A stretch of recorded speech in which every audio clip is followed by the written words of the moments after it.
Merci, Monsieur le Président. Mes chers collègues, le ministère des Armées se félicite de l'augmentation de 3,3 milliards des crédits de la mission défense à périmètre constant par rapport à la loi de finances initiale 2023. Sur ces 3,3 milliards de ressources nouvelles, plus de 577 millions financeront la masse salariale, 269 millions financeront de nouveaux projets d'infrastructure et 275 millions abonderont les soutiens de proximité.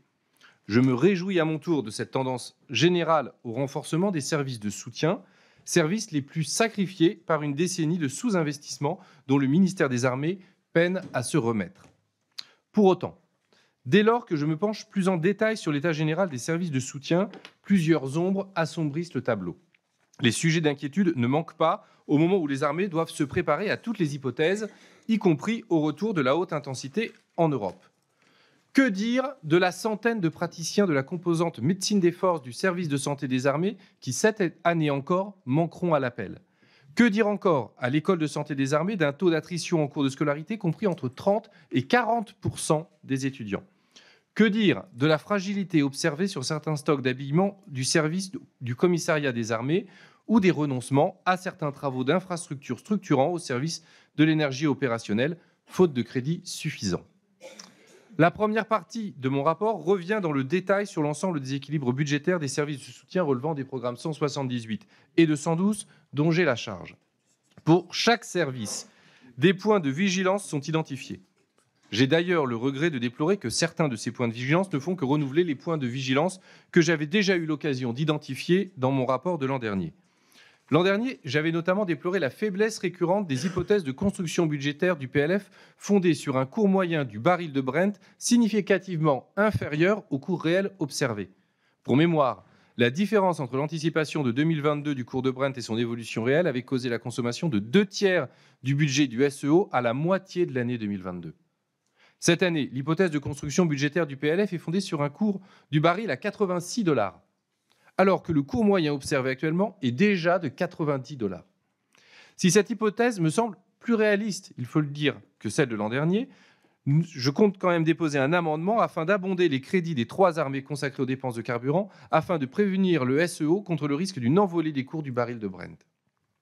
Par ailleurs, faut-il vraiment se réjouir de voir les crédits de masse salariale augmenter de 577 millions d'euros? Le schéma d'emploi en 2024 sera de plus 456 équivalents temps plein, contre plus 700 initialement prévus dans la loi de programmation militaire 2024-2030. Derrière ce renoncement, un constat inéluctable. Le ministère des Armées éprouve des difficultés croissantes à réaliser ses cibles de recrutement. En conséquence, l'article 7 de la LPM 2024-2030, qui prévoit de flécher vers des mesures de fidélisation les crédits du T2 rendus disponibles par une sous-réalisation des cibles d'effectifs du ministère, sera enclenché dès 2024. Les premières mesures de revalorisation indiciaire seront mises en œuvre à partir d'octobre 2023 pour les militaires du rang et les sous-officiers subalternes, à partir d'octobre 2024 pour les sous-officiers supérieurs et à compter de 2025 pour les officiers. Les premiers éléments relatifs à la revalorisation indiciaire des militaires du rang et des sous-officiers subalternes semblent indiquer une revalorisation indiciaire minimale qui, face à l'inflation, ne produirait que de modestes effets pendant 1 ou 2 années avant d'être rattrapée par les mesures interministérielles générales et les hausses de l'indice plancher de la fonction publique. Après avoir déploré la conception par étapes de la NPRM, le gouvernement ayant préparé des textes réglementaires au fur et à mesure, je m'inquiète de la reproduction d'une méthode similaire pour le chantier indiciaire.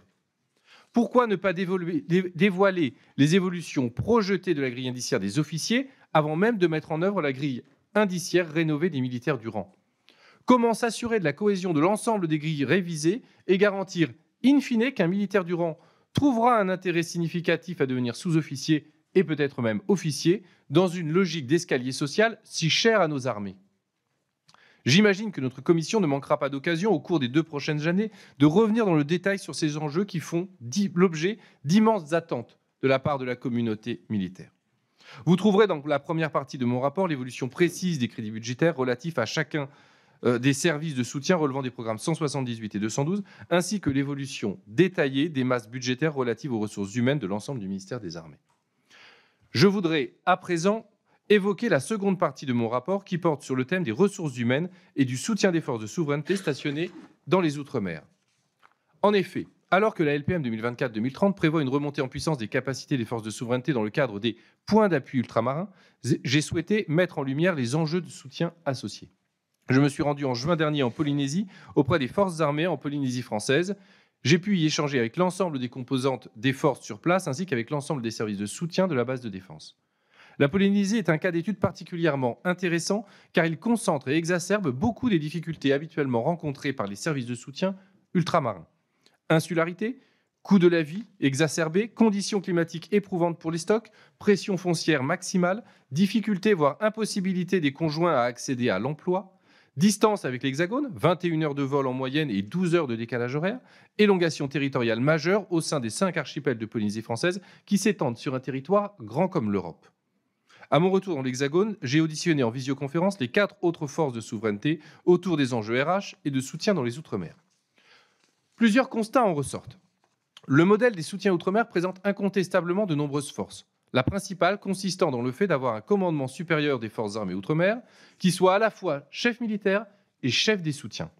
Cette double casquette du COMSUP implique une meilleure adéquation et intégration du soutien aux missions opérationnelles des forces.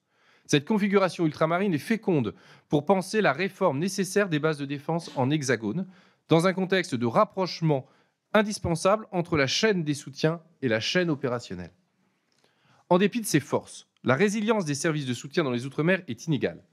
Notamment, le service de santé des armées, le service des énergies opérationnelles, la DIRISI, le SIMU doivent être renforcés si le ministère souhaite que les Outre-mer deviennent de véritables points d'appui. Les réserves stratégiques pétrolières détenues en propre par les forces armées doivent être renforcées. La capacité de stockage des dépôts de munitions peut encore être augmentée, tandis que la résilience des infrastructures de communication doit encore être améliorée. En Polynésie, votre rapporteur a pu constater un nombre anormalement élevé d'évacuations sanitaires effectuées par les directions interarmées des services de santé Outre-mer, alors même que cette compétence appartient en droit aux autorités locales polynésiennes. Je souhaite renouveler mon inquiétude relative à une sursollicitation des moyens humains et matériels des forces de souveraineté pour ces évacuations sanitaires, le problème semblant être rencontré par l'ensemble des forces de souveraineté à des degrés divers. Par ailleurs, je souhaite aussi relayer devant notre commission des problématiques liées à la cherté de la vie dans les Outre-mer qui rejaillissent sur les militaires. Selon la dernière enquête exhaustive de l'INSEE en 2015 sur les prix dans les Outre-mer, le niveau général y était de 7 à 12,5% plus élevé qu'en France hexagonale. Ces écarts de prix sont particulièrement criants pour les produits alimentaires. 28% à La Réunion, 38% à la Martinique, 34% pour la Guyane, 33% pour la Guadeloupe. En Polynésie et en Nouvelle-Calédonie, les écarts de niveau de prix sont du même ordre. Les militaires affectés dans les Outre-mer bénéficient d'indexations de soldes différenciées selon les territoires. En Polynésie, l'indexation des militaires est de 181%, donc supérieure à la majoration servie dans les Antilles. Le différentiel de compensation du coût de la vie selon le territoire, dont le calcul n'a pas évolué récemment, interroge. Les effets de la vie chère pour les militaires sont accentués par le fait qu'il est difficile pour les conjoints des militaires mutés d'accéder à un emploi dans les Outre-mer, ce qui peut renforcer la perte de niveau de vie pour les militaires affectés en Outre-mer. Je propose donc d'actualiser à la hausse l'ensemble des coefficients d'indexation de solde des personnels militaires et civils affectés dans les Outre-mer afin de disposer de coefficients d'indexation ajustés au niveau de vie actuel ultramarin. Dans la continuité de cette idée, il me semble également important de promouvoir un renforcement significatif de l'offre de loisirs qui est proposée aux militaires des forces de souveraineté. L'offre de loisirs dans les territoires ultramarins est relativement disparate et des fois même inaccessible. Il s'avère par conséquent très difficile pour les militaires qui y sont affectés, notamment les sous-officiers militaires du rang, de pouvoir y bénéficier de vacances en famille. Lors de mon déplacement à Tahiti, j'ai été à plusieurs reprises interpellé sur la différence entre l'image de carte postale polynésienne préexistant dans l'esprit de nombreuses familles avant le départ et la réalité des conditions de vie onéreuses sur place. Ce décalage peut aussi expliquer un certain nombre de retours anticipés des familles en hexagone, même s'ils sont minoritaires. Je fais plusieurs propositions pour étendre le bénéfice du plan Wi-Fi aux forces de souveraineté en Nouvelle-Calédonie et en Polynésie, ou encore garantir aux militaires affectés dans les Outre-mer, ainsi qu'à leurs familles, le bénéfice à minima d'un aller-retour en hexagone durant leur séjour. Je me suis également interrogé sur l'offre de soins en psychologie et psychiatrie à la disposition des forces de souveraineté dans les Outre-mer, et il s'avère que cet accès n'est pas évident, beaucoup de postes étant armés par des réservistes.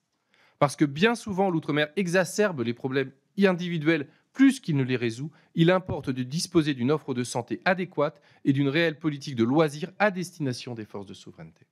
J'espère que nous pourrons prolonger ces réflexions à l'occasion de vos questions. Enfin, je souhaite remercier l'ensemble des personnels militaires et civils rencontrés dans le cadre de mon déplacement auprès des forces armées en Polynésie française, ainsi qu'à l'occasion des auditions que j'ai ensuite menées à l'Assemblée nationale. Je déplore en revanche la raréfaction de l'information budgétaire mise à disposition de la représentation nationale et des citoyens par le gouvernement. En effet, les données relatives à l'activité des forces et la disponibilité des équipements ont été protégées au niveau diffusion restreinte et ne figurent plus dans les projets annuels de performance de la mission Défense à compter du PLF 2024. Je déplore par ailleurs avoir également fait les frais d'un usage renforcé de la diffusion restreinte pour les réponses reçues à mon questionnaire budgétaire. Je déplore également le manque d'informations détaillées partagées par certains services du ministère, notamment concernant la révision en cours des grilles indiciaires des personnels militaires. Je vous remercie. Merci, monsieur le rapporteur.